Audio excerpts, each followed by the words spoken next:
दो by elections के result आए, एक बिहार के बांकीपुर का और एक मध्य प्रदेश में दतिया सीट का। दोनों ही सीटें भारतीय जनता पार्टी हार गई। ऐसे समय चुनाव बीजेपी हारी है जब पहली बार बिहार में बीजेपी का मुख्यमंत्री है, पहली बार भारतीय जनता पार्टी के राष्ट्रीय अध्यक्ष बिहार से हैं। दतिया का जो परिणाम है बीजेपी के लिए क्या कोई अलार्म है?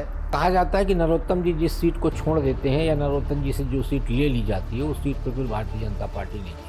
कि जब से नरोत्तम मिश्रा जी डबरा सीट छोड़े हैं भारतीय जनता पार्टी डबरा नहीं जीती और कांग्रेस का तोड़ नहीं होने के कारण ही नरोत्तम मिश्रा जी को डबरा से दतिया लाया गया। प्रशांत किशोर चूंकि एक साधारण विधायक नहीं है, अब वो विधानसभा में तेजस्वी यादव के मुकाबले विपक्ष के सबसे बड़े नेता होंगे। वो अकेले वन मैन आर्मी, वो फैक्ट्स एंड फिगर्स के साथ सम्राट चौधरी की सरकार के खिलाफ बोलेंगे जम करके। 40 साल बाद बिहार के सवर्णों को एक ऐसा प्रखर और मुखर नेता मिला है जो उनकी भाषा विधानसभा में बोल सकता है, जो उनके लिए लड़ सकता है। भारतीय जनता पार्टी का जो भीतर की लड़ाई है, जो नेता वहाँ मुखर हैं, तेवर वाले हैं, वो मोहन जी को अपनी लड़ाई के लायक ही नहीं मानते। नरोत्तम जी की, कैलाश जी की तो हम मान सकते हैं, नरेंद्र सिंह तोमर जी की, कैलाश विजयवर्गीय जी की तो हम मान सकते हैं। यहाँ लड़ाई है, दोनों मजबूत है, लेकिन अब मोहन यादव जी से लड़ाई है। अमित भाई के सबसे करीबी, तो बीजेपी में तो कहा जाता है कि अमित भाई का सबसे करीबी आदमी जो होता है वो तो चुनाव हारना, तो उसका टिकट कटना तो नामुमकिन है। उन्होंने कहा कि मेरी टिकट कटाने की हैसियत आशुतोष तिवारी की नहीं है। मुझे पता है कि टिकट कहाँ से कटी है और जहाँ से टिकट कटी है वहाँ से मैं निपट लूँ। नमस्कार, जिंदाबाद में आपका स्वागत है। मैं रोहित सावल और न्यूज स्कैन में आज हम बात करेंगे दो बाई इलेक्शंस के रिजल्ट आए, एक बिहार के बांकीपुर का और एक मध्य प्रदेश में दतिया सीट का। दोनों भारतीय जनता पार्टी की सीट थी और दोनों ही सीटें भारतीय जनता पार्टी हार गई। बट ये कोई सामान्य, मतलब कोई नॉर्मल बाई इलेक्शन नहीं था। इस इलेक्शन के और इस खास तौर पर इस परिणाम के बहुत बड़े मायने हैं, राष्ट्रीय स्तर पर मायने हैं। भारतीय जनता पार्टी के भीतर की राजनीति के लिहाज से भी ये चुनाव परिणाम कई कुछ कहानी बयां करते हैं और साथ ही साथ देश में क्या चल रहा है, देश में भारतीय जनता पार्टी की जो लहर है वो किस स्थिति में है, उसको भी इन बाई इलेक्शन के रिजल्ट से गेज किया जा सकता है। और ये करने के लिए मेरे साथ मौजूद है Vinod Agnihotri ji, senior journalist. Vinod ji, welcome to Zindabad. और राकेश शुक्ला जी, राकेश जी आपका भी स्वागत है। तो विनोद जी, बांकीपुर बिहार की सीट, लेकिन उस सीट से नितिन नवीन जो भारतीय जनता पार्टी के राष्ट्रीय अध्यक्ष हैं वो वहां से विधायक थे, पहले उनके पिता वहां से विधायक थे। बीजेपी की परंपरागत सीट, और ये वो इलाका जहां भारतीय जनता पार्टी का बिहार का कार्यालय, राष्ट्रीय स्वयंसेवक संघ का कार्यालय भी उसी इलाके में पड़ता है, उसी कॉन्स्टिट्यूएंसी में, पटना में। गांधी मैदान वही है, गांधी मैदान वही है जहां से जेपी आंदोलन की शुरुआत हुई थी जी। और उस सीट पर बिहार में भारतीय जनता पार्टी की सरकार, केंद्र में बीजेपी की सरकार, डबल इंजन की सरकार, और आसपास के प्रदेशों में भी बीजेपी की सरकार, और उसके बावजूद भारतीय जनता पार्टी के राष्ट्रीय अध्यक्ष वाली सीट अगर वो हार जाते हैं तो ये कोई सामान्य घटना तो बिल्कुल नहीं कहा जा सकता। कि बीजेपी वाले तो जरूर कह रहे हैं कि आत्ममंथन का समय है। किस तरीके से आप देखते हैं, अगर इतिहास को भी देखा जाए, वर्तमान को भी देखा जाए, भविष्य कैसा दिखता है? रोहित जी, कि आमतौर पर उपचुनाव जो होते हैं वो आमतौर पर सत्ता पक्ष उसमें प्रभावी रहता है जी।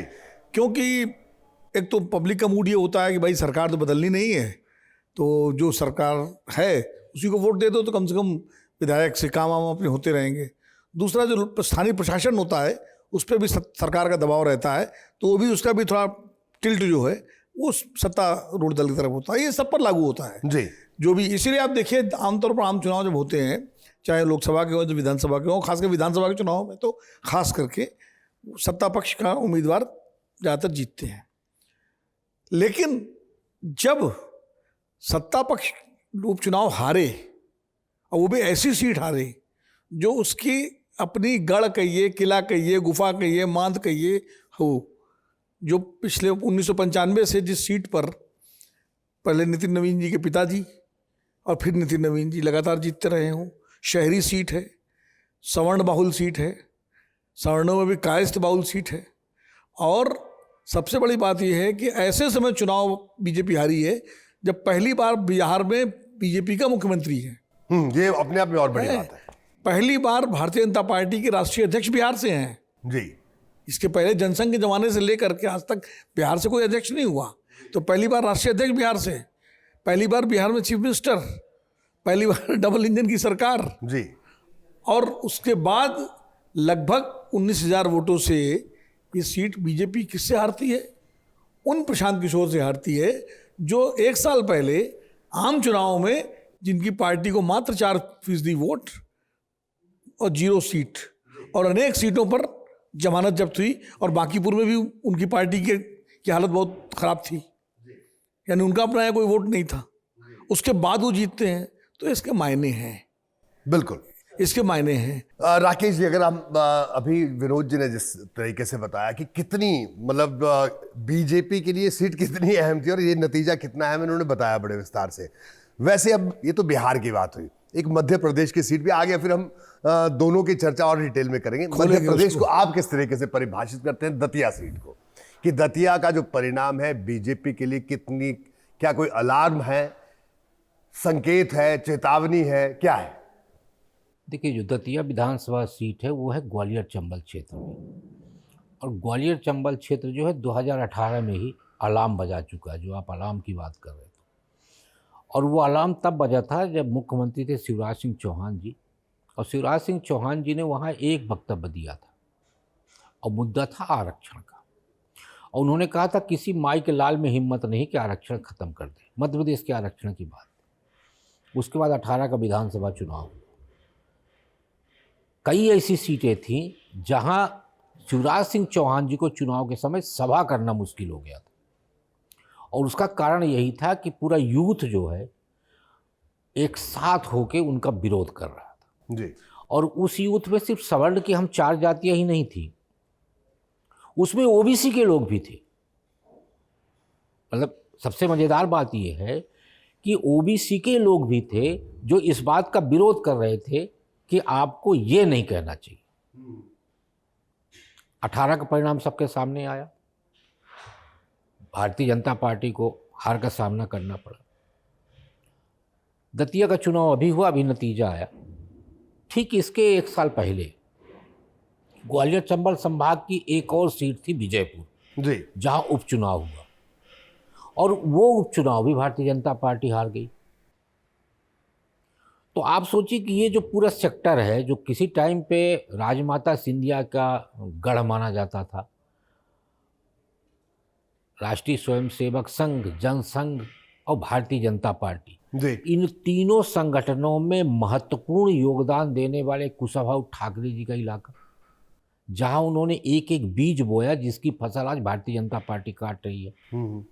ये इलाका पूर्व प्रधानमंत्री अटल बिहारी वाजपेयी जी का इलाका। तो आप सोचिए कि जिस इलाके में राष्ट्रीय स्वयंसेवक संघ का बहुत बड़ा क्षेत्र हो, जनसंघ वहाँ बहुत अच्छी स्थितियों में रही हो, और इसी दतिया क्षेत्र से 2 बार जनसंघ भी जीती है, लेकिन मूलतः यदि आप देखेंगे तो ये सीट कांग्रेस की है। शुरू से लेकर अभी तक 8 बार कांग्रेस का विधायक जीता है वहाँ, और उनमें जो सर्वाधिक लोकप्रिय नेता थे वो थे घनश्याम सिंह जी। घनश्याम सिंह जी की दतिया क्षेत्र में बहुत अच्छी लोकप्रियता थी, और कांग्रेस का तोड़ नहीं होने के कारण ही नरोत्तम मिश्रा जी को डबरा से दतिया लाया गया था और यहाँ से चुनाव लड़ाया गया था। 2008 जीते वो, 13 जीते वो, 18 जीते वो। 18 में तब जीते वो जब पूरे ग्वालियर चंबल संभाग में भारतीय जनता पार्टी के खिलाफ माहौल था, तब भी नरोत्तम जी जीते दतिया सीट। 23 हार गए, और इस बार भारतीय जनता पार्टी हार गई। अब वहाँ का जो समीकरण है और जो वहाँ की चर्चाएं वो ये हैं कि भाजपा तो हारी लेकिन नरोत्तम मिश्रा जीत गए। अब ये थ्योरी क्यों दी जा रही है? वो थ्योरी इसलिए दी जा रही है कि जब से नरोत्तम मिश्रा जी डबरा सीट छोड़े हैं, भारतीय जनता पार्टी डबरा नहीं जीती। तो कहा जाता है कि नरोत्तम जी जिस सीट को छोड़ देते हैं या नरोत्तम जी से जो सीट ले ली जाती है उस सीट पर फिर भारतीय जनता पार्टी नहीं जीतती। अब एक समीकरण और है दतिया में। समीकरण ये है कि यदि नरोत्तम जी को टिकट दे दी जाती तो क्या भारतीय जनता पार्टी जीत जाती? मेरी वहाँ बहुत सारे लोगों से बातचीत हुई, तो उनका ये कहना था कि नरोत्तम जी को ये टिकट दे दी जाती तो भी भारतीय जनता पार्टी नहीं जीतती, तब भी नहीं जीती। नहीं जीतती, क्योंकि नरोत्तम जी के प्रति जो सिंपैथी टिकट कटने के बाद पैदा हुई वो सिंपैथी पहले नहीं थी। और उनका टिकट कटने पे, क्योंकि हमारा जो मानव स्वभाव होता है वो हमेशा बड़ा संवेदनशील होता है, तो उनका टिकट कटा, टिकट कटने के बाद मंच से वो जो आंसू निकले उनके, हाँ। उस भाव में वहाँ का जो जनमानस है उसको बड़ा ठेस लगा कि नहीं यार, नरोत्तम अच्छे हो या खराब हो, टिकट नहीं कटना चाहिए। टिकट नहीं कटना लेकिन चाहिए। राकेश जी, और अंदर की बात बताइए, टिकट क्यों काट दिया भारतीय जनता पार्टी ने, जो आपके पास जानकारी हो, क्या लगता है आपको? देखिए, नरोत्तम जी जिस तेवर के व्यक्ति हैं, उस तेवर में यदि नरोत्तम मिश्रा विधायक बनते तो वो सिर्फ उप मुख्यमंत्री नहीं बनते, उप मुख्यमंत्री बनते, गृह मंत्रालय लेते वो, और मध्य प्रदेश में मुख्यमंत्री के प्रमुख दावेदार बन जाते। हम्म। और प्रमुख दावेदार इसलिए बन जाते क्योंकि अमित भाई को सबसे नज़दीकी व्यक्ति है। आज मध्य प्रदेश में यदि आप देखेंगे, आज भी मध्य प्रदेश में अमित भाई के दो सबसे नज़दीकी लोगों में से हैं, एक कैलाश विजयवर्गीय जी, हाँ। और दूसरे नरोत्तम जी। लेकिन मैं आपको रोक रहा हूँ सर, मैं आपको ऐसे एक छोटी से आपका रिएक्शन लूंगा। जो भी राकेश जी कह रहे हैं कि अमित भाई के सबसे करीबी, तो बीजेपी में तो ये कहा जाता है कि अमित भाई का सबसे करीबी आदमी जो होता है वो तो चुनाव हारना, तो उसका टिकट कटना तो नामुमकिन है। नरोत्तम जी ने जब सभा की थी दतिया में, हाँ। टिकट कटने के बाद उसके बाद, तो उन्होंने एक बात कही थी जिसको डिकोड करना चाहिए, और शायद राकेश जी डिकोड कर सके। उन्होंने कहा था, भाई हमारा टिकट जो है कट गया, उसके लिए यहाँ क्यों आप लोग परेशान हो रहे हो, जहाँ से कटा है वहाँ तक तो आप पहुँच ही नहीं सकते। नहीं, उन्होंने एग्जैक्ट वर्ड ये कहा था, पोडियम में वो खड़े थे और संबोधित कर रहे थे, और ठीक पोडियम के बगल में जो भाजपा के प्रत्याशी थे आशुतोष तिवारी, तो उन्होंने कहा कि मेरी टिकट कटाने की हैसियत आशुतोष तिवारी की नहीं है। मुझे पता है कि टिकट कहाँ से कटी है, और जहाँ से टिकट कटी है वहाँ से मैं निपट लूँगा, वहाँ से निपट लूंगा। ये उनके, तो मैं इसको बोला कैसे डिकोड किया जाए, वहां से निपट लेंगे, किस तरह से निपट लेंगे? नहीं, ये भी शायद कहा था कि वहाँ तक आप लोग नहीं पहुँच सकते। अच्छा, हाँ जी। तो अब इसको डिकोड करना चाहिए, कहाँ से कटा, किससे कटा। राकेश जी बताइए। नहीं, देखिए, एक तो जो चर्चा है अभी इसकी वास्तविकता इसलिए नहीं, थोड़ा सा समय लगेगा, समय लगने के बाद तो वो बात सामने आ जाएगी। अभी नरोत्तम जी भी मौन है, और आज नहीं तो कल मुखर होंगे ही, और जब बैठक होगी तो कहीं ना कहीं ये बात आएगी।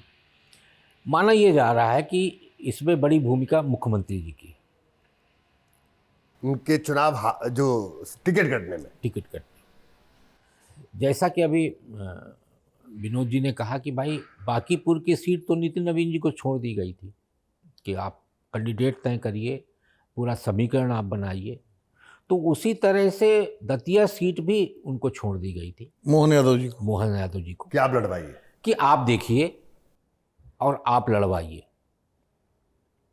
मोहन यादव जी को नरोत्तम, देखिए वहाँ जो तीन नेता हैं, उन तीन नेता के तेवर से भारतीय जनता पार्टी, मध्य प्रदेश की जनता, दोनों लोग परिचित हैं।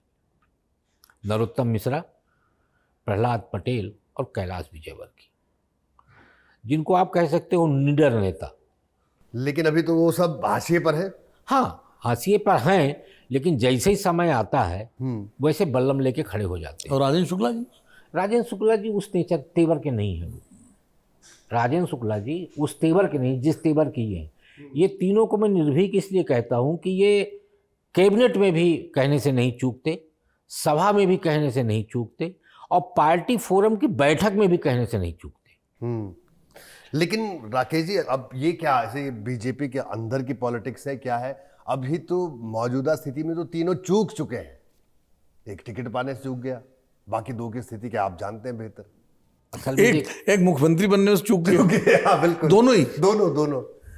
देखिए, अब आप 2023 का देखेंगे तो 2023 का मैं घटना का जिक्र इसलिए कर रहा हूँ कि 2023 में नरेंद्र सिंह तोमर जी, प्रहलाद पटेल जी, राकेश सिंह जी, इनको जब कहा गया कि आपको विधानसभा चुनाव लड़ना है, तो 23 में वास्तव में भारतीय जनता पार्टी की स्थितियाँ उतनी अनुकूल नहीं थी।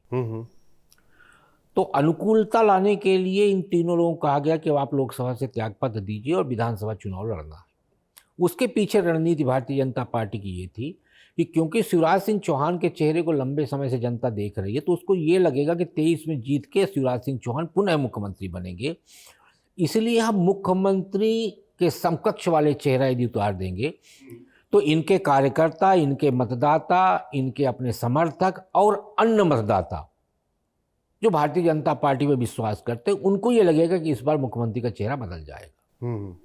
तो इन तीनों लोगों को उतारा गया मैदान में। तो जब चुनाव हुआ तो चुनाव के समय पर वास्तव में मध्य प्रदेश के अंदर ये मैसेज चला गया था कि शिवराज सिंह चौहान जी इस बार रिपीट नहीं होंगे। और ये तीनों लोग चुनाव लड़े।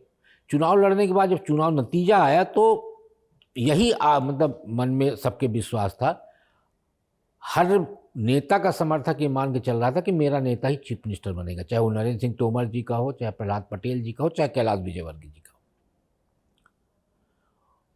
मेरे एक बहुत अच्छे मित्र हैं, विधायक हैं, उन्होंने किस्सा सुनाया कि विधायक दल की बैठक हुई भोपाल में, मनोहर लाल जी पर्यवेक्षक बन के गए थे। तो मनोहर लाल जी जब पहुँचे तो सब लोग उनको ताड़ रहे थे कि शायद कुछ नाम पता चल जाए, इशारा हो जाए कुछ। हाँ, मनोहर लाल जी के पास नाम नहीं था। तो वहाँ पार्टी कार्यालय में 2 स्लिप टाइप कराई गई, एक विधायक दल के नेता का स्लिप के लिए प्रस्तावक और समर्थक, लेकिन उसमें कौन प्रस्ताव करेगा वो नाम खाली था, dash dash dash dash dash, और किसके नाम का प्रस्ताव किया जाना वो डैश डैश डैश डैश। तो दोनों स्लिप में ये खाली पड़े हुए थे। मनोहर लाल जी ने नाम एक स्लिप दिया शिवराज सिंह चौहान जी को और एक स्लिप किसी और को दिया, ध्यान नहीं आ रहा मुझे नाम। नरेंद्र सिंह तोमर को? नहीं, तोमर जी नहीं थे। और उनसे कहा गया कि हम बताते हैं, तो फिर इसमें आप भर दीजिए, भर देना इसमें। कुछ देर के बाद मनोहर लाल जी बाहर गए। विधायक दल की बैठक में सब लोग उपस्थित थे, बातचीत, हंसी मजाक चल रहा था। आगे की पंक्ति में सारे बड़े नेता बैठे हुए थे, आपके कैलाश विजयवर्गीय जी, प्रहलाद पटेल जी, तोमर जी, बी.डी. शर्मा उस समय पर अध्यक्ष थे, वो बैठे हुए थे, राकेश सिंह जी, नरेंद्र सिंह तोमर जी, सब, शिवराज सिंह चौहान जी। मनोहर लाल जी बाहर गए और फिर धीरे से अंदर आके शिवराज जी को इशारा किए। शिवराज जी बाहर गए तो उनकी स्लिप भर दी गई। तो जैसे ही उनकी स्लिप भरी गई और शिवराज सिंह अंदर आते हैं तो पहला तो यही हुआ कि शिवराज सिंह नहीं बनेंगे। ये स्लिप देते समय सामने पंक्ति के नेताओं का पता चल गया कि शिवराज जी नहीं बन रहे, तो उनका हीमोग्लोबिन थोड़ा और बढ़ गया कि ये नहीं बन रहे तो फिर हम में से किसी का नंबर लगेगा। लेकिन जब शिवराज जी अंदर प्रवेश किए तो उनके चेहरे का भाव बता रहा था कि इनमें से भी कोई नहीं है। जी। तो इस समय पर पीडब्ल्यूडी मंत्री हैं राकेश सिंह जी, वो उठ के शिवराज जी के पास पहुंचे। राकेश सिंह पहले एमपी हुआ करते थे, एमपी हुआ जबलपुर से। तो वो शिवराज जी के पास पहुंचे, उनसे पूछे भाई साहब, तो ऐसे ही इशारा किए वो, तो फिर वो इशारा किए नरेंद्र सिंह तोमर को शिवराज जी, उनको लेके बाहर गए। हाँ, तो नरेंद्र जी के पास समर्थक का स्लिप था, तो वो भी नाम भर के आ गए, आके बैठ गए। तो जब नरेंद्र सिंह तोमर जी बैठे तो राकेश सिंह फिर उनके पास पहुंचे कि भाई साहब किसका नाम है? तो बोले मेरे से पाप क्यों करवाते हो, 10 मिनट और रुक लो। मतलब नाम खुलवाने का पाप क्यों करवाते हो, 10 मिनट और रुक लो। वो भी बैठ गए। अब सब एक दूसरे का मुंह देख रहे थे और नरेंद्र सिंह तोमर जी सामने देख रहे थे, वो अगल बगल भी देखने की स्थिति में नहीं थे। उसके बाद फिर जैसे ही नाम की घोषणा होती है कि विधायक दल का नेता मोहन यादव जी को चुना जाता है, मुझे बैठक में उपस्थित एक विधायक जी बताए कि वहाँ ऐसा सन्नाटा था कि यदि सुई गिर जाए तो आवाज़ आ जाएगी। अमूमन जब विधायक दल का नेता चुना जाता है तो तालियों की गड़गड़ाहट और जिंदाबाद का नारा और उत्साह लगता है, लेकिन वहाँ कीप साइलेंट, यानी जब उनका नाम अनाउंस हुआ तो सन्नाटा, कोई ताली नहीं बजी। सन्नाटा में ताली कहाँ से बजी? सब आवाज थे, सब सन्न थे, सन्नाटे में सब सन्न बैठे हुए थे। तो ये कौन सा नाम आ गया, कहाँ से आ गया? किसी को उम्मीद ही नहीं थी। अब बताया तो यहाँ तक जा रहा है कि शायद 23 के चुनाव में मोहन यादव जी की टिकट भी कटने वाली थी, और उसमें कैलाश विजयवर्गीय अड़ गए कि विद्यार्थी परिषद संगठन में काम किया हुआ व्यक्ति और पार्टी में काम किया हुआ के अलावा वो विधायक रह चुके हैं, मंत्री रह चुके हैं, और अच्छा व्यक्ति है, अच्छा कार्यकर्ता, अच्छा नेता, टिकट किस आधार पे कटना चाहिए? उनको टिकट मिली, फिर विधायक बनने में भी कैलाश विजयवर्गीय जी ने मदद की। तो आप सोचिए कि उस दिन के बाद से, विधायक दल का नेता चुने जाने के बाद से, मोहन जी की स्वीकार्यता आज भी मध्य प्रदेश में रिक्त स्थान जैसा ही है, नहीं बन पाई। फिर एक थ्योरी गढ़ी गई कि मोहन जी को बनाने के पीछे लॉजिक ये था कि बिहार और उत्तर प्रदेश का जो यादव समाज है वो उसको भारतीय जनता पार्टी के साथ आने में मदद मिलेगी। न तो मुझे उत्तर प्रदेश के लोकसभा चुनाव में दिखाई दिया, न बिहार के विधानसभा चुनाव में दिखाई दिया कोई यादव अपने परंपरागत नेता को छोड़ के भारतीय जनता पार्टी के साथ आया। और जो अभी 2 विधानसभा चुनाव हुए, विजयपुर और दतिया, इन दोनों विधानसभा में यादवों की अच्छी खासी संख्या है। तो वहां का यादव भी भारतीय जनता पार्टी को वोट नहीं किया। अब दतिया में करीब 18 से 20 हजार यादव हैं। वो तो ले गया आजाद पार्टी वाला वो। हाँ, जो चंद्रशेखर आजाद की पार्टी का प्रत्याशी दामोदर यादव ले गया। दामोदर यादव। तो अब आप तुलना करें तो 20,000 वोट ले गया ना वो। मोहन यादव जी क्या दामोदर जी के बराबरी भी नहीं कर पा रहे क्या? तो कुल मिला के राकेश जी, आप ये कह रहे हैं कि भारतीय जनता पार्टी का जो भीतर की लड़ाई है, मध्य प्रदेश के अंदर की लड़ाई है वो, और कुछ बाहर भी चल रहा है। यानी जैसे यूपी के बारे में कहते हैं कि लखनऊ और दिल्ली में कुछ चल रहा है, तो क्या वहां भी कोई ऐसी स्थिति है? देखिए, जिसको आप लड़ाई कह रहे हैं मैं उसको लड़ाई नहीं मानता। हाँ, लड़ाई इसलिए नहीं मानता क्योंकि जो नेता वहाँ मुखर हैं, तेवर वाले हैं, वो मोहन जी को अपनी लड़ाई के लायक ही नहीं मानते। जी। तो सबसे मूल बात तो यहाँ पे लड़ाई होती है बराबरी पे। यदि आप कहें कि प्रहलाद पटेल जी और कैलाश विजयवर्गीय जी की, तो हम मान सकते हैं कि लड़ाई है। नरोत्तम जी की, कैलाश जी की, तो हम मान सकते हैं। नरेंद्र सिंह तोमर जी की, कैलाश विजयवर्गीय जी की, तो हम मान सकते हैं कि हाँ लड़ाई है, दोनों मजबूत है। लेकिन अब मोहन यादव जी से लड़ाई है, ये शब्द थोड़ा सा मुझे लगता है कि वो लड़ाई शब्द को भी अपन। जी विनोद जी कुछ कह रहे मैं हैं? ही करता कि भाई वो लायक माने न माने, लेकिन मुख्यमंत्री तो बन ही गए मोहन यादव। अब हाँ, अच्छा है लायक नहीं मानते रहे तभी तो बन गए। हाँ, लेकिन वो तो बन गए। अब ये चारों में से कोई नहीं बन पाया। जी। तो इसलिए मतलब अब तो लड़ाई के काबिल हो ही गए वो। हाँ, अब उनके चीफ मिनिस्टर, और चीफ मिनिस्टर मतलब मोहन यादव बनने के बाद मोहन यादव अपने पूरे उसमें हैं, पूरी रॉ में है, पूरे रॉ में है, फॉर्म में है जी। वो अपना उनका अपना गुट भी बन गया है, उनके अपने लोग भी हैं, अफसर भी उन्होंने अपने हिसाब से सारे पोस्ट किए हैं। और खबर तो यही है कि वो मतलब सरकार अपने हिसाब से चला रहे हैं। ठीक है सर, हमने दोनों इलेक्शन पर बड़ी डिटेल में कि वहाँ क्या स्थितियाँ, क्या समीकरण, इस पर बात की। लेकिन अब जो इनके जो रिजल्ट्स आए जो उन रिजल्ट्स के आगे भविष्य में किस तरह की स्थितियाँ, परिस्थितियाँ बन रही हैं, मुझे लगता है उस पर भी जानना ज़रूरी है। तो विनोद जी, क्या लग रहा है आपको, भारतीय जनता पार्टी कि यहाँ तो जैसे जो राकेश जी ने पूरी प्रक्रिया बताई, पर्चे से मुख्यमंत्री हम तय करते हैं, ठीक है, और संगठन कहता है कि भाई हमारा कैडर बेस्ड मास ऑर्गेनाइजेशन है, हमारा कार्यकर्ता है, कार्यकर्ता संगठन की बात सुनता है और चल पड़ता है, काम करता है, जूझता है, लड़ता है, बूथ पर लड़ता है, ये सब बातें होती है। लेकिन कार्यकर्ता तो वही है, पार्टी भी वही है, लेकिन सीट इतनी महत्वपूर्ण सीट, उस कार्यकर्ता को भी ये पता है कि अगर बांकीपुर सीट भारतीय जनता पार्टी हारती है तो उसका कितना बड़ा मैसेज होगा। लेकिन वो कार्यकर्ता वहां पे निष्क्रिय हो जाता है या वो वोट स्प्लिट हो जाता है, क्या हो जाता है? कार्यकर्ता यही मैसेज देना चाहता था। हाँ, मैं यही जानना चाह रहा हूँ जी। कार्यकर्ता जो मैसेज हम लोग ले रहे हैं जी, या जो मैसेज देश में गया है, भारतीय जनता पार्टी का कार्यकर्ता यही मैसेज देना चाहता था बांकीपुर में और दतिया में भी। बांकीपुर इसलिए महत्वपूर्ण है कि दतिया के बारे में जैसा राकेश जी ने कहा कि कांग्रेस वहाँ कोई कमज़ोर पार्टी नहीं, कांग्रेस की ही सीट रही है एक ज़माने में। नरोत्तम जी के आने के बाद वो बीजेपी की सीट बनी और उसके बाद भी 2023 में नरोत्तम जी हार गए। तो वहाँ कांग्रेस का जीतना कोई उतना बड़ा चमत्कार या आश्चर्य नहीं है। और जैसा कि राकेश जी कह रहे हैं, मैं भी मानता हूँ कि नरोत्तम जी भी लड़ते तो शायद जीत आसान नहीं होती, क्योंकि सहानुभूति बाद में बनी। लेकिन बांकीपुर वाकई जो है वो इम्पॉर्टेंट है, बहुत अहम है। देखिए, बांकीपुर से वो वैसा उपचुनाव है, इतिहास में कई उपचुनावों ने दिशा बदली है, उनके मैसेज गए हैं। पहला उपचुनाव, जहाँ तक मुझे, अगर हिस्ट्री में हम जाएं तो एक उपचुनाव हुआ था जिसमें डॉक्टर लोहिया जीत के आए थे। वो शायद 63 में या 61 में, मुझे सन याद नहीं है, ये फर्रुखाबाद सीट हुआ करती थी, उसमें इटावा का भी हिस्सा लगता था। वहाँ से डॉक्टर लोहिया जीते थे और वहीं से भारत की लोकसभा में विपक्ष नाम की चीज आनी, बहुत कम संख्या 5-6 सांसद होते थे कुल मिलाकर के लोहिया जी के समर्थन में, लेकिन नेहरू जी की सरकार को डामाडोल करने में वहीं से शुरुआत हुई और उसकी परिणति 1967 के उत्तर भारत में कांग्रेस की विधानसभा चुनाव में पराजय से होती है, जब संयुक्त सरकारें बनती हैं मध्य प्रदेश, बिहार, राजस्थान, उत्तर प्रदेश, सब जगह।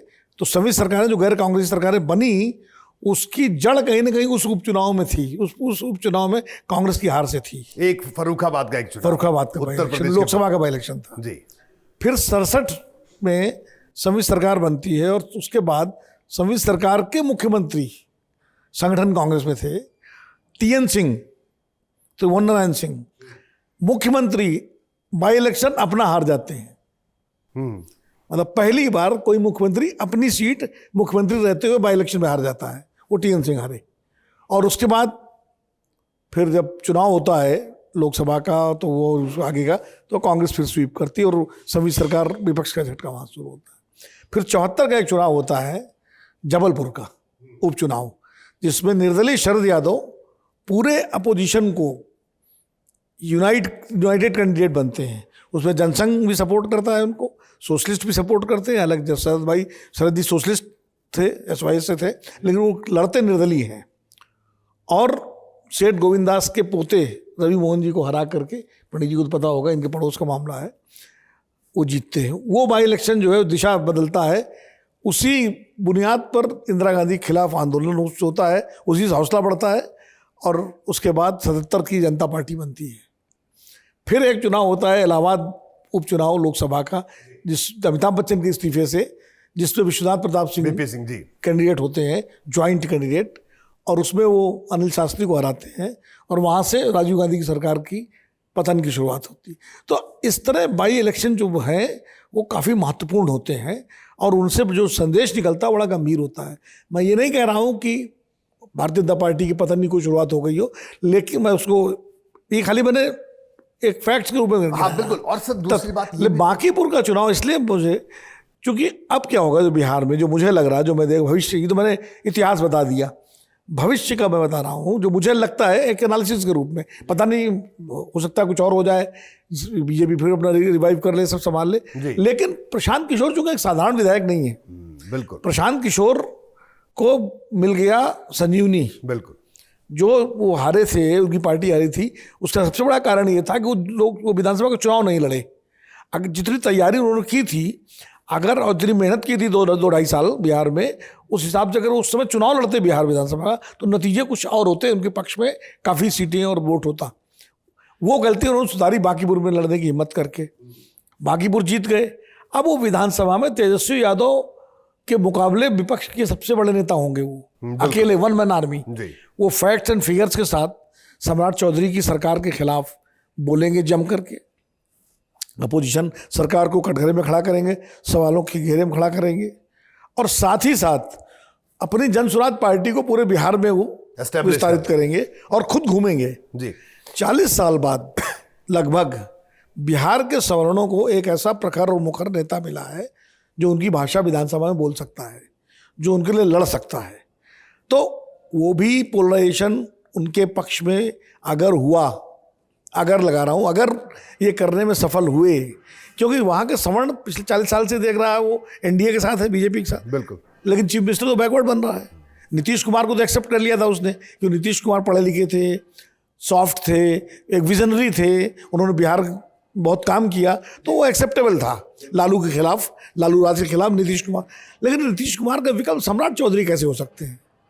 तो अगर उनके सामने प्रशांत किशोर आएंगे, तो प्रशांत किशोर की तरफ अगर घूमेगा तो उसका अगला इम्पैक्ट मालूम क्या होगा? वो आरजेडी के लिए खतरा है, क्योंकि मुस्लिम जो है वो भी प्रशांत किशोर की तरफ आ सकता है, यानी अपर कास्ट प्लस मुस्लिम। यानी विनोद जी, कुल मिला के यानी इस उपचुनाव में बिहार में एक तीसरा विकल्प खड़ा करने की दिशा में प्रशांत किशोर आगे बढ़ेंगे। और 2030 में जब चुनाव होंगे तो प्रशांत किशोर एक बड़ी फोर्स के रूप में उतरेंगे, ये मुझे लगता है, क्योंकि प्रशांत किशोर जिस तरह के रणनीतिकार रहे हैं वो फिर अच्छा उनकी देखिए पार्टी हारी, लेकिन उनकी पार्टी से दल बदल की खबरें नहीं आई हाँ बिल्कुल सही कहा। कि उनके पार्टी के पदाधिकारी छोड़ के हाँ, या कोई प्रत्याशी बीजेपी लड़ा चले था, गए या BJP जनता में आ दल यू गया। चले गए या वहाँ चले, कोई आया एक सिन्हा जी गए एक आध, मतलब अब तृणमूल कांग्रेस तो भरभरा के पूरे सब चले गए, पूरी पार्टी नीचे तक, एक सिन्हा जी चले गए होंगे, एक आध दो को तो। आम आदमी पार्टी उत्तराखंड में जो है जब हारी चुनाव तो उनके सबसे पहले तो वही चले गए, कर्नल कोठियाल साहब जो है बीजेपी में, और सब चले गए। प्रशांत किशोर की पार्टी के लोग इंटैक्ट हैं वहाँ पर। तो ऐसे में और आरजेडी के साथ जो बैगेज है जंगल राज का, वो बैगेज मुसलमान भी अब झेलने के लिए तैयार नहीं है। वो अगर इधर घूमता है और प्रकाश का एक बड़ा सेक्शन घूमता है तो प्रशांत किशोर एक ताकत बनेंगे, और फिर मुझे लगता है आरजेडी मार्जिनलाइज होगी और लड़ाई फिर एनडीए वर्सेस प्रशांत किशोर हो सकती है। और हो सकता है कांग्रेस जो है वो तमिलनाडु की तरह वो बिल्कुल इधर चली जाए पीके के साथ। पीके को हाँ, सपोर्ट ये संभावनाएं हैं, मैं ये नहीं कह रहा हूं कि ऐसा ही होगा, लेकिन सर जो हम संभावनाओं पे बात कर रहे आप हैं। बिल्कुल संभावनाओं पे बात कर रहे हैं, लेकिन उन संभावनाओं पे आपने अभी जो जिक्र किया, तर्क के आधार पर आपने जिक्र किया, क्योंकि ये परिस्थितियां स्थिति है। सर अभी जो विनोद सर ने भी बताया, तो लेकिन अब भारतीय जनता पार्टी के डिस्कशन में मैं दोबारा आऊं तो क्या बीजेपी का जो कैडर था, जो भी विनोद जी ने भी बात की कि शायद कैडर भी वही संदेश देना चाहता था जो हम लोग रिसीव कर रहे हैं, जिस पर हम आज यहाँ चर्चा कर रहे हैं, कि भारतीय जनता पार्टी ने अपने जो संगठन की जो व्यवस्था थी, जिसे कहते हैं संगठन की रचना थी, हम ऐसे करते हैं, वैसे संगठन बनाते हैं, ये करते हैं, लेकिन क्या कार्यकर्ताओं की उपेक्षा हो रही थी, या समीकरणों को तरजीह देने के लिए एक विषय, और दूसरा विषय भारतीय जनता पार्टी आज की तारीख में अगर आप बात करें तो अब तो बहुत समावेशी पार्टी हो चुकी है। मतलब कौन सी पार्टी का व्यक्ति इस पार्टी में नहीं है, तो वो जो मूल कैडर के लोग हैं वो अपने आप को घुटा हुआ महसूस करते हैं, तो शायद उनको भी ये मैसेज देना था कि भाई अरे हमसे भी कोई पूछ लिया करिए। भारतीय जनता पार्टी का जो मूल कार्यकर्ता है वो भारतीय जनता पार्टी के शीर्ष नेतृत्व को 2009 में ही ये मैसेज कर दिया था कि देखिए मनमानी नहीं चलेगी। 2009 का जिक्र मैं इसलिए कर रहा हूँ कि 2009 के लोकसभा चुनाव के पहले माननीय लाल कृष्ण आडवाणी जी ने पार्लियामेंट्री बोर्ड की बैठक बुलाई और उसमें खुद को उन्होंने प्रधानमंत्री पद का उम्मीदवार घोषित करा लिया। मैं भारतीय जनता पार्टी लंबे समय से कवर कर रहा हूं, तो नेता, कार्यकर्ता, मतदाता सभी के साथ मैं बहुत सारी चुनावी कवर करने क्षेत्र में गया। तो भारतीय जनता पार्टी का जो कोर समर्थक और भारतीय जनता पार्टी का जो कोर कार्यकर्ता था, उसको ये बात अच्छी नहीं लगी। वो चाहता था कि भाई यदि चुनाव ठीक से नहीं हुआ है तो इनकी जगह पे किसी नए व्यक्ति को आना चाहिए, क्योंकि वो ये नहीं चाहता था कि भारतीय जनता पार्टी को हार का सामना करना पड़े। तो 2009 का जो नतीजा आया, वो नतीजा मेरा अपना आकलन है कि लालकृष्ण आडवाणी जी के फैसला ने उस पूरे नतीजे को पलट दिया। नहीं तो 9 का चुनाव कांग्रेस मनमोहन सिंह के चेहरे पे नहीं जीतती। उसी का नतीजा था कि जब 2012-13 में माननीय नरेंद्र मोदी जी को भारतीय जनता पार्टी का चेहरा बनाया जाता है, तो वो सारे कार्यकर्ता जो सुस्त होकर बैठे हुए थे वो सब सक्रिय हुए और मैदान पे दिखाई दिए। और मैदान में आने के बाद 14 का नतीजा एक प्रचंड जीत हम कहेंगे उसको, 282 सीट भारतीय जनता पार्टी जीत के आई। और उसके बाद जब 2014 से 19 तक नरेंद्र मोदी जी ने जो काम किया, उससे मतदाता और कार्यकर्ता और उत्साहित हुआ और 2019 में भारतीय जनता पार्टी को 14 से भी बड़ी जीत दिलवाई। बिल्कुल। तो कार्यकर्ता का जो मैसेज है ना, वो सिर्फ दूसरे के लिए नहीं समझना चाहिए, वो समझना चाहिए कि वो मैसेज बीच बीच में दे रहा है तो हमारे लिए भी दे रहा है। तो वो मैसेज अभी क्यों नहीं समझा गया? जिस मैसेज को 9 में समझते हुए फिर 12 में बदलाव किया गया, अभी भी समझना चाहिए। माननीय विनोद जी ने बड़ा अच्छा उदाहरण दिया शरद यादव जी का, जबलपुर वाला। जब शरद यादव जी चुनाव लड़े तो शरद यादव जी वहाँ पे छात्र राजनीति कर रहे थे, छात्रों के बीच में अच्छे लोकप्रिय थे, जुझारू व्यक्ति थे, और रिक्शा यूनियन उनके हाथ में था। अच्छा, अध्यक्ष थे जबलपुर यूनिवर्सिटी के। जी जी। तो रिक्शा यूनियन, आप सोचिए कि उस टाइम पे रिक्शा वालों के एक अपना, जैसे अपने यहाँ ऑटो वालों का केजरीवाल जी के साथ था, वैसे रिक्शा वालों का मतलब बिल्कुल समर्पण था शरद, क्योंकि शरद यादव जी उनके लिए लड़ते थे सड़क पे खड़े होके। तो वो उपचुनाव, छात्रों का गुस्सा, रिक्शा वालों की सिंपैथी, मतदाताओं के सामने नया विकल्प, उसने सारे विकल्पों को खारिज करके शरद यादव जी के पीछे खड़े होने के लिए उनको विवश कर दिया। बांकीपुर का जो आप बोल रहे हैं वो भी नाराजगी है, और नाराजगी, सुनिए, नाराजगी जब क्रोध का रूप धारण करती है तब वो दुश्मनी में परिवर्तित होती है। तो अभी मतदाता और कार्यकर्ता जो है नाराज है। जिस दिन वो क्रोध में आएगा उस दिन वो भारतीय जनता पार्टी को अपना दुश्मन मानेगा। तो अभी इस चुनाव से, बांकीपुर चुनाव से हम ये मान लें कि प्रशांत किशोर जी अब हीरो बन गए, भारतीय जनता पार्टी जीरो हो गई, नहीं। वहाँ बांकीपुर चुनाव प्रशांत किशोर जी के जीतने के एक फैक्टर नहीं है, बहुत सारे फैक्टर हैं। उसमें भरत तिवारी का भी फैक्टर है, उसमें बड़बोलापन है सीएम का, सीएम की कार्य प्रणाली है।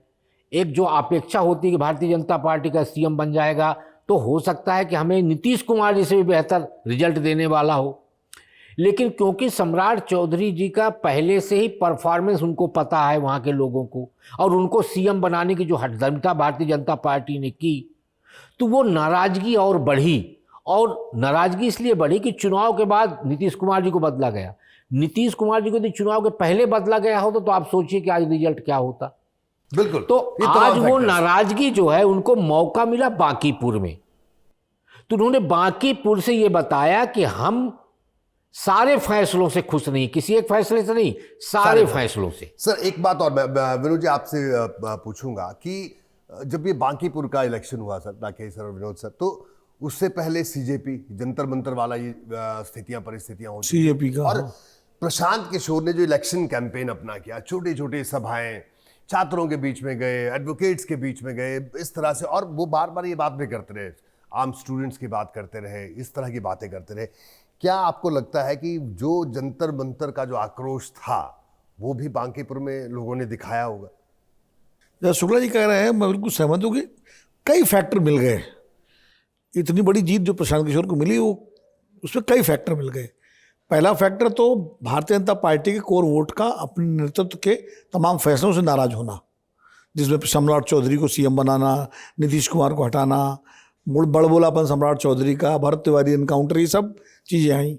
छात्रों के आंदोलन ने भी उसमें असर ये डाला कि चूंकि बिहार छात्र आंदोलन की भूमि रही है, हाँ बिल्कुल, बिहार के छात्र आंदोलन से ही इंदिरा गांधी की सत्ता हिली थी, और पिछले कई वर्षों से बिहार में भी पेपर लीक की बड़ी समस्याएं हुई हैं। हाँ बिल्कुल। पेपर लीक और नकल को लेकर के बिहार में कई बार छात्रों के प्रदर्शन हुए और अभ्यर्थियों के प्रदर्शन हुए, पटना में लाठियां चली हैं, ये सब बिहार में देखा है हमने। और इस आंदोलन के दौरान भी बिहार में भी सबसे ज़्यादा प्रदर्शन हुए।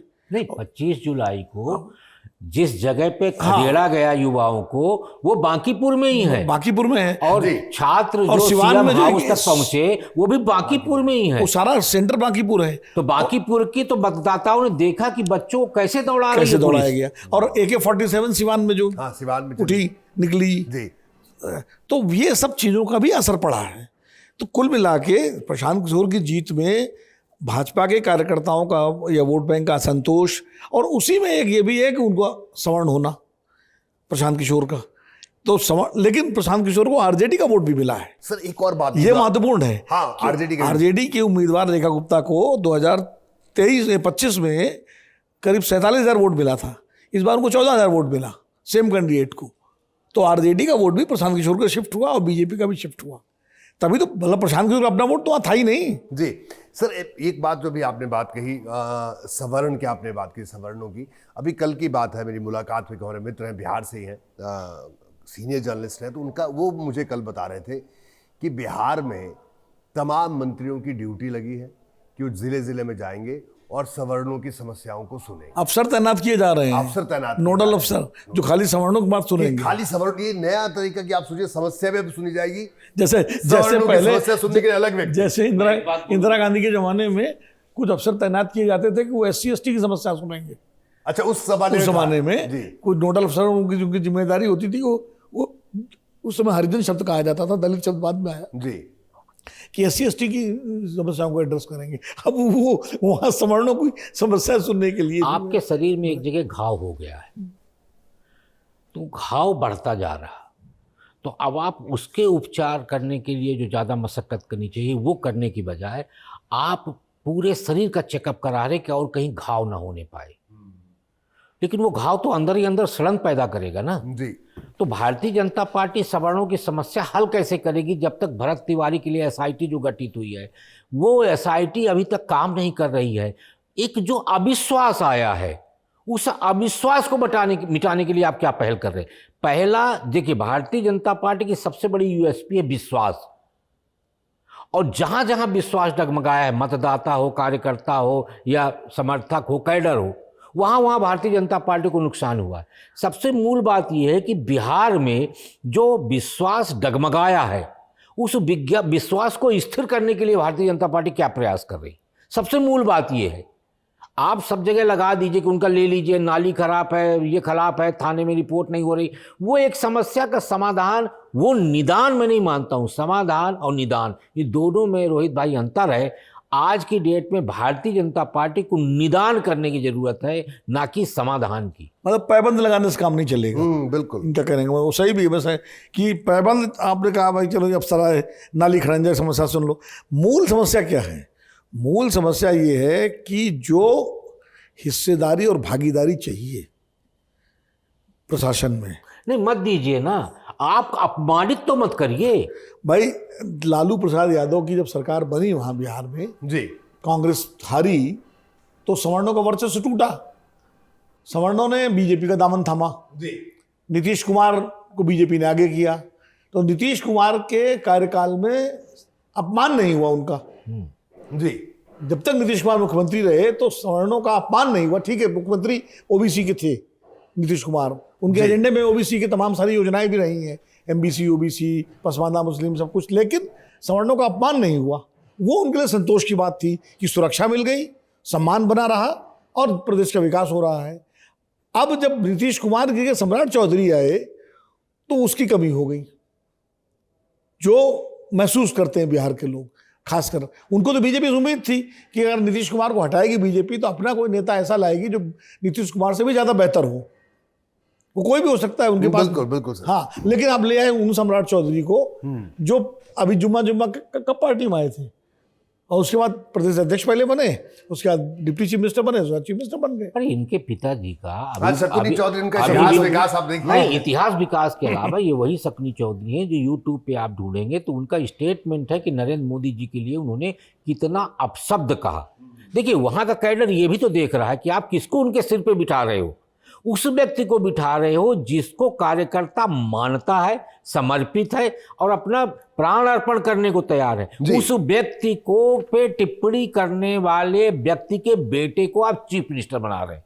तो कैडर की नाराजगी की जो आप बात कर रहे हैं ना, नाराजगी का कारण बहुत कुछ में से ये भी एक कारण है। भाई नीतीश कुमार और सुशील मोदी का जो कॉम्बिनेशन था जी, वो एक्सेप्टेबल था। हाँ बिल्कुल बिल्कुल।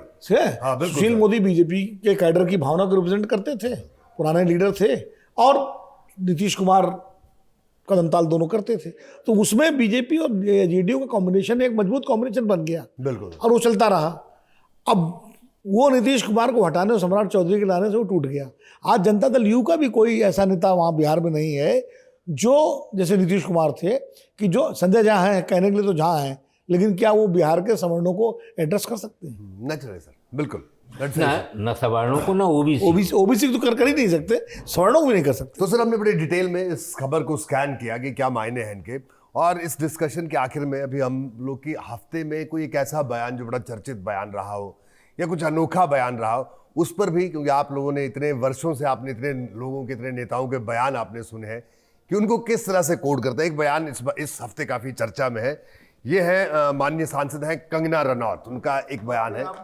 जी जी जी जी जी आप लेकिन उनका बयान मैं आपको जरूर सुनाना चाहूंगा, उस पर मैं आपसे एक कमेंट जरूर चाहूंगा। जबकि मैं पार्लियामेंट के लिए लेट हो रही हूँ, लेकिन फिर भी मैंने सोचा मैं आपके साथ अपना एक कुछ विचार नहीं, एक फीलिंग जो है वो शेयर करूँ। क्योंकि आज मैं सुबह एक पोस्ट कर रही थी, एक हमारी फिल्म इंडस्ट्री की बहन है, बहुत ऐसी हमने फिल्म इंडस्ट्री में हिंदू बेटियां बहनें जिनके संपर्क में हम रहे हैं, उनको बहुत क्लोजली देखा भी है, जाना भी है, और हम देखते हैं कि हैं वो हिंदू, लेकिन चाहे पॉलिटिक्स हो चाहे रिलीजन हो, उसको लेकर उनकी कोई विचारधारा नहीं है। यूथ में यूजुअली ऐसा होता है, वो बहुत ही न्यूट्रल है। लेकिन जैसे ही वो, चाहे आप संबंध कह लीजिए, शादी कह लीजिए, दोस्ती कह लीजिए, इस्लामिस्ट के संपर्क में आते हैं, वैसे ही उनकी सोच इतनी डिफाइंड हो जाती है, इतने कट्टरपंथी लेफ्टिस्ट वो बन जाते हैं, which I think there is no harm in that, क्योंकि आपको संविधान ये आज़ादी देता है, आप जो चाहे उस तरह का रिलीजन या आइडियोलॉजी अडेप्ट कर सकते हैं।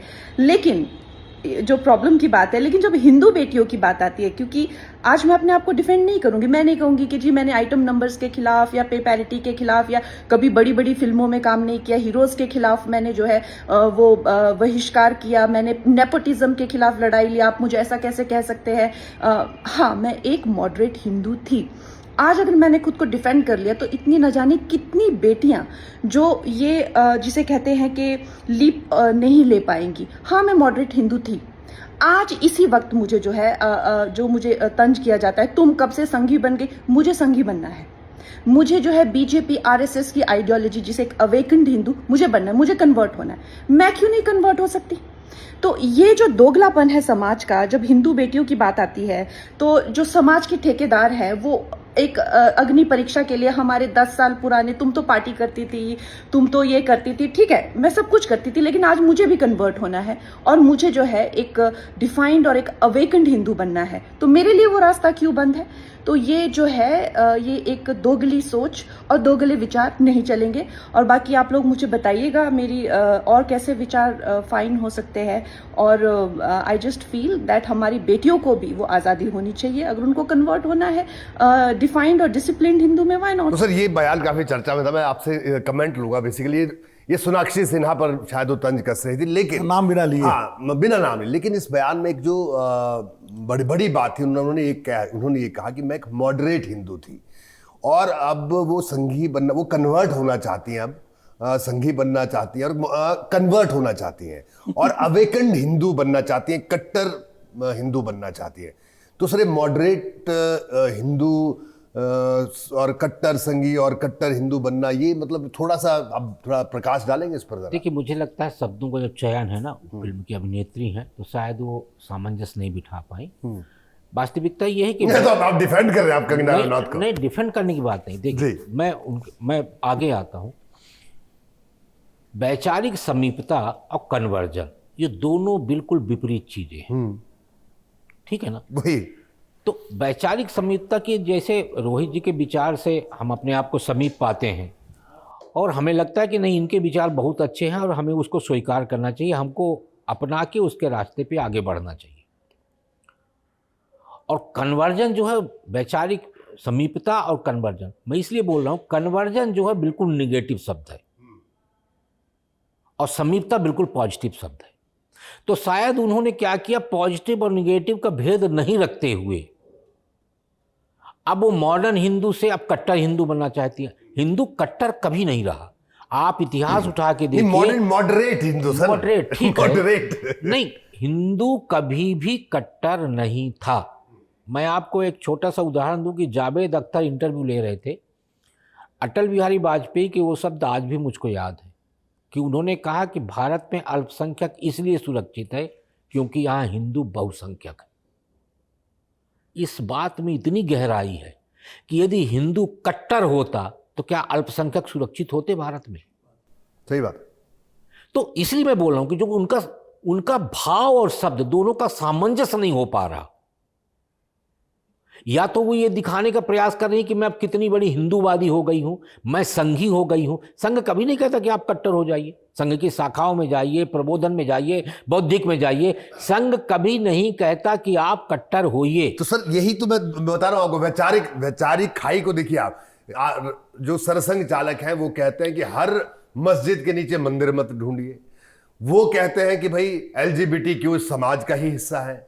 वो कहते हैं कि हर पाकिस्तानी हमारा दुश्मन नहीं है, ऐसी दुश्मनी की और सबका DNA एक है, और सबका DNA एक है। और इधर ये कहते हैं। कंगना रनावत जी का जो भाग्योदय हुआ वो हुआ उद्धव ठाकरे जी के शासनकाल में जी। ना उनकी मकान दुकान टूटता, ना वो इतना हाइप जाती और ना उनका राजनीति में कदम पड़ता। वो जो है उनके लिए भाग्योदय, उनका जो टूटना था वो मकान दुकान का, वो उनके भाग्योदय का कालखंड बन गया। अब भाग्योदय होने के बाद उनको ये भी पता है कि यदि हम आगे बढ़े हैं तो पता नहीं कब हमको पटरी में उतर जाना पड़े, कहाँ पे सड़क खत्म हो जाए और हमको फिर नीचे पटरी में आना पड़े। वो चाहती है कि ये सड़क हमारे लिए लंबी दूरी तय करने का रास्ता बन जाए। उसके लिए वो अब नंबर गेन करने का होता है ना पॉलिटिक्स में हमेशा, तो किसी ने उनको ज्ञान दिया होगा कि आप नंबर बढ़ाइए, और नंबर बढ़ाने के लिए आप क्या है, भाजपा और संघ दोनों को लेके चलिए। तो भाजपा और संघ को दोनों को अपने आप में समाहित करने का, अपने आप को समर्पित करने का ये एक प्रहसन है, इसके अलावा कुछ नहीं जी। और अगर इस तरह से अगर समाहित कर दिया भाजपा और संघ को तो क्या कहने, क्या कहना है सर, आप बताइए, आपका इस पर, क्योंकि इस बयान को भी स्कैन करते हैं। मुझे लगता है पहली बात तो कंगना जी को बयान देने की जरूरत क्या थी जी, कोई प्रोवोकेशन था क्या कि आपने मीडिया के वालों को बुला करके और आप ये बयान दे रही हो? भाई किसने उनके हिंदुत्व पे सवाल उठा दिया? जी, किसने कह दिया कि आप हिंदू नहीं हो या आपके हिंदुत्व में कोई कमी है? और हिंदुत्व को परिभाषित करने के लिए किसने कहा? हिंदुत्व को परिभाषित करने के लिए किसने कह दिया? किसने ठेका दे दिया कि मॉडरेट हिंदू और कट्टर हिंदू और मॉडर्न हिंदू? ये मतलब हिंदू, सही कह रहे हैं शुक्ला जी कि हिंदू तो बुनियादी तौर पर मॉडरेट है। जी। भाई अटल बिहारी वाजपेयी को आप क्या मानेंगे? क्या उन्हें कट्टर हिंदू मानेंगे?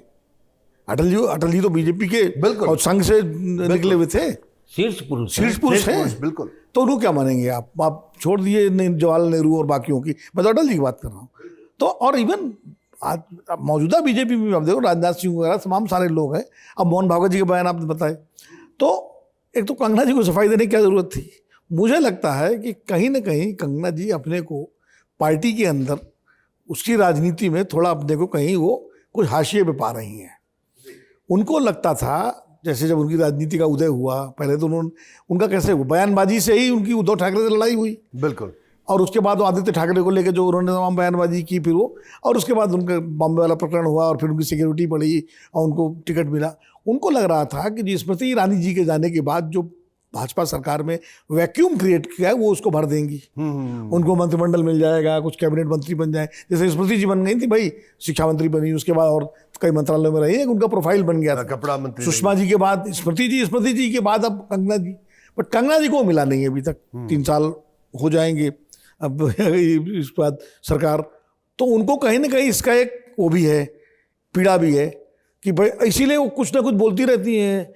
अब जैसे जंतर मंतर वाले मामले पे प्रधानमंत्री तो संबोधित कर रहे हैं बच्चों को आकर के इंस्टाग्राम पर, मोहन भागवत जी जैन जी से संवाद कर रहे हैं, अब वो गटर जनरेशन बता दिया उन्होंने, उनको क्या जरूरत थी बोलने की भाई? और तो बीजेपी किसी नेता ने, जिम्मेदार नेता ने तो कोई बात नहीं कही इस तरह की। आप देखिए प्रधानमंत्री रोज एंगेज कर रहे हैं, वो कह रहे हैं गटर जनरेशन बता रहे हो, खाली चर्चा में रहने के वो लिए। कह रहे हैं घर के बच्चे उनको माफ करना चाहिए, मतलब तो कंगना जी की प्रॉब्लम यही मुझे लग रही है। She is a very good actor, no doubt. मैं उनको एज ए अभिनेत्री मैं उनको बहुत पसंद करता हूँ, उनकी फिल्में मैंने कई देखी, हाँ, और स्ट्रगल करके उन्होंने अपनी जगह बनाई बॉलीवुड में। अगर वो थोड़ा सा धैर्य रखें कि भाई राजनीति में भी जिस तरह फिल्मों में और हर जगह एक समय होता है आपके सफल होने का, तो राजनीति में भी नई नई आई हैं, पहला टर्म है, थोड़ा समय रखें, धैर्य रखें। सुषमा जी वगैरह को भी वहाँ तक पहुँचने में समय लगा था, स्मृति ईरानी भी ने भी उसके पहले पार्टी के संगठन में काम किया था, और पूरा 2002 से वो बीजेपी में आ गई थी अडवाणी जी के ज़माने में। तो अब इतनी जल्दी सब कुछ पाने की अपेक्षा कर रही हैं वो, तो इसलिए वो, मैं बड़ी कट्टर हिंदू हूँ, मैं संघी होना चाहती हूँ भैया। अरे संघी होना कोई वैसा थोड़ी है कि आपने कह दिया मैं संघी होना चाहती, आप संघी होना नहीं चाह रही, कन्वर्ट होना चाहती है। होना एक अलग होता है, स्वयं सेवक होना अलग है, कन्वर्ट होना कन्वर्ट शब्द जो है बहुत नकारात्मक शब्द है। ऐसा जैसे लगता है कि जैसे नागपुर में कोई ऐसा मठ है जहाँ जाके आपको कोई मंत्र पढ़ाया जाएगा, हाँ, और आप कन्वर्ट हो जाओगे, और जल दिया जाए, जैसे दूसरे धर्मों में होता है ना, इस्लाम में कन्वर्ट हो, कलमा पढ़ लो, क्रिश्चियनिटी में जाना है तो वो होली वाटर और वो लेकर के, ऐसा तो कोई है नहीं कि आप संघी कन्वर्ट होना चाहती हो। तो बड़ा हास्यास्पद किस्म का बयान है उनका ये, और मुझे लगता है कहीं ना कहीं ये उनका एक कुछ न मिलने का सरकार में, सत्ता में, वो जो पीड़ा है उसको दर्शाता है। अभिनेता को यदि नेता के रूप में टिके रहना है तो उसकी सबसे बड़ी रोल मॉडल है हेमा मालिनी। बिल्कुल सही कहा आपने। बिल्कुल भाई अभिनेता नेता के रूप में कैसे टिक सकता है, मुझे लगता है जो अभिनेता किसी भी पार्टी में जाता है तो उसको रोल मॉडल के रूप में हेमा मालिनी को लेना चाहिए। देखिए हेमा मालिनी, और आज भी हेमा मालिनी की भारतीय जनता पार्टी में उतनी ही उपयोगिता है जितनी उपयोगिता उनकी पाई गई थी धर्मेंद्र जी के बाद। धर्मेंद्र जी की जगह दूसरा हेमा जी की एक रिस्पेक्ट भी अक्रॉस द पार्टी लाइन है। बिल्कुल। हेमा मालिनी जो विपक्ष में भी हेमा मालिनी को लेके कभी कोई टीका टिप्पणी किसी ने नहीं की है, क्योंकि उन्होंने अपना कंडक्ट जो बना के रखा है, एक गंभीर अभिनेत्री तो रही है, एक अच्छे सांसद के रूप में भी। लेकिन और मैं एक रोल मॉडल बताता हूं आपको, सुनील दत्त का रोल मॉडल। जो बेस्ट रोल मॉडल है वो सुनील दत्त का है, कि जिन्होंने फिल्में भी की, मंत्री भी रहे, सांसद भी रहे, और पब्लिक के लिए और देश के लिए हमेशा किया, और सक्रिय रूप से किया, उंगली नहीं उठी। आज एक कैसे फिल्मी कलाकार अपने आप को राजनीति में कन्वर्ट कर, मतलब कन्वर्ट शब्द इस्तेमाल दूसरे परिप्रेक्ष्य में कर रहा हूं, मतलब अपनी भूमिका कैसे बदलता है। वो सुनील दत्त हो गए, शत्रुघ्न सिन्हा एक समय जब बीजेपी में रहे, मंत्री रहे, सब रहे, विनोद खन्ना, ये अच्छे रोल। विनोद खन्ना गुरदासपुर में विनोद खन्ना ने अपनी कॉन्स्टिट्यूंसी दर्ज की थी पूरी, इसीलिए वो जो एक मंत्री को सीरियस, ये वो लोग हैं जिनको, नरगिस, ये एक्टिव लोग रहे हैं जिन्होंने जो है अपने को एक नेता के रूप में स्थापित किया, और बिना कोई कटुता पैदा किए हुए सामने वाले के। कोई आप देखिए, शत्रुघ्न सिन्हा को लेकर भी कोई कटुता नहीं है किसी में, सुनील दत्त को लेकर कभी नहीं रही, विनोद खन्ना को लेकर कभी नहीं रही, तो ये हेमा मालिनी जी के लिए नहीं कभी, ये अक्रॉस द पार्टी लाइन लोग हैं। तो मुझे लगता है गंगा जी को थोड़ा इन लोगों से, अपनी ही बिरादरी के इन लोगों से सीखना चाहिए जो बड़े लोग हैं। बिल्कुल सर, लगता है शायद जरूर आपकी बात वो उन तक जरूर पहुंचेगी। वेल, आपका बहुत बहुत शुक्रिया, thank you so much sir, thank you Rakesh sir. तो न्यूज स्कैन में हमने आज इस हफ्ते की बड़ी खबर और इस हफ्ते का एक बयान, उसको स्कैन किया, उसके हर पहलू को जानने की कोशिश की, एक एक्सपीरियंस पैनल के साथ। Thank you very much.